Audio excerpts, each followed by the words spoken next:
જય શ્રી કૃષ્ણ. આ કોક ઉતાર નાખી ગયું છે બરાબર. આ જો આ માણસો અંધશ્રદ્ધામાંથી કેદી બહાર આવશે? બરાબર. આ અંધશ્રદ્ધાએ કેટલાયના ઘર તોડાવ્યા છે. તમને ઓલું નડે છે ને ઓલું નડે છે. માણસને માણસના કર્મ નડે છે. અરે સારા કર્મો કરે તો કાંઈ જરૂર પડતી નથી. હજી માણસો એવા છે આ ઉતાર નાખવા થઈ જાય. હવે આ કોઈ અડવા તૈયાર નથી. આ અમારું સામે કોઈ અહીંયા પ્રેસિડેન્ટ ગોડાઉન છે બરાબર છે, અહીંયા ઉતાર નાખી જાય માણસો. હકીકતમાં અંધશ્રદ્ધા દૂર કરવાની જરૂર છે. માણસે સારા કર્મ કરવાની જરૂર છે. કોઈનું હરામનું ન લે, કોઈનું કાંઈ આઘાપાછી ન કરે, કોઈ પરિવાર ન તોડાવે બરાબર છે, કોઈની શુભલી આ તે બીજું ત્રીજું ન કરે તો આ કાંઈ ઉતાર કરવાની જરૂર છે નહીં. આ ખોટી વહેમ છે અને અંધશ્રદ્ધા છે, બાકી આમાં કાંઈ છે જ નહીં. બરાબર. આમાંથી બહાર આવો, આ કાંઈ છે જ નહીં. જો હવે આ સાઈણ છે, જો બરાબર છે, આ સાઈણ છે. આ અમે કબૂતરને નાખી દેવાના છે. જાવી આમ અહીંયા કબૂતર આવે છે મારે, આ બધાય કબૂતર સણી જાહે.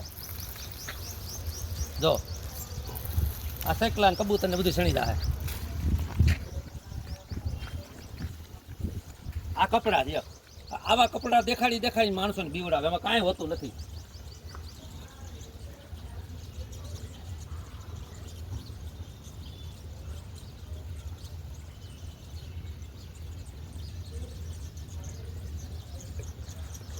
આ બધું હરગાઈ દીધું બરાબર.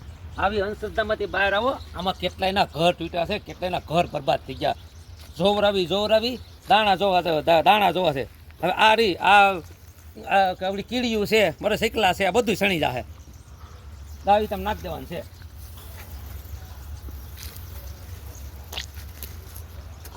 આ દુનિયામાં છે ને એક શ્રી કૃષ્ણ પરમાત્મા સિવાય બધું ખોટું છે. કેમ કે કોઈ પણ જાતની અંધશ્રદ્ધાને પ્રોત્સાહન આપવું ને બરાબર, એ એક સમાજમાં ગુનો કર્યા બરાબર જ છે.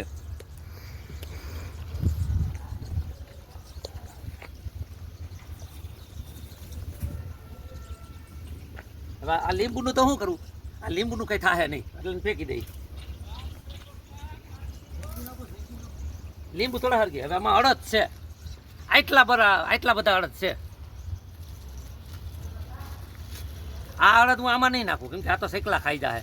શેકલા છે, કબૂતર છે, એ બધા ખાય.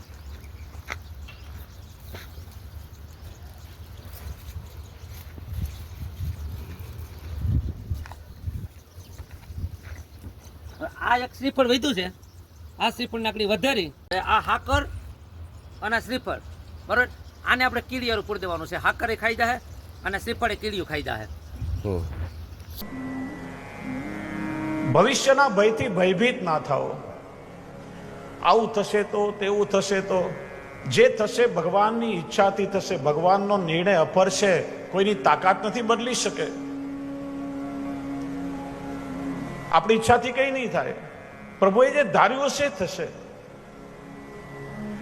વર્તમાનમાં જીવો, વર્તમાન પ્રભુને સમર્પિત કરો, પ્રભુના શરણમાં જશો તો ભાગ્યને બદલવાની તાકાત, એનું સામર્થ્ય પ્રભુમાં છે. live in present. વર્તમાન ભગવાને આપેલી અમૂલ્ય બક્ષિસ છે. અંગ્રેજીમાં એટલા માટે પ્રેઝન્ટ કહેવાય છે. વર્તમાન પ્રભુને સમર્પિત કરો.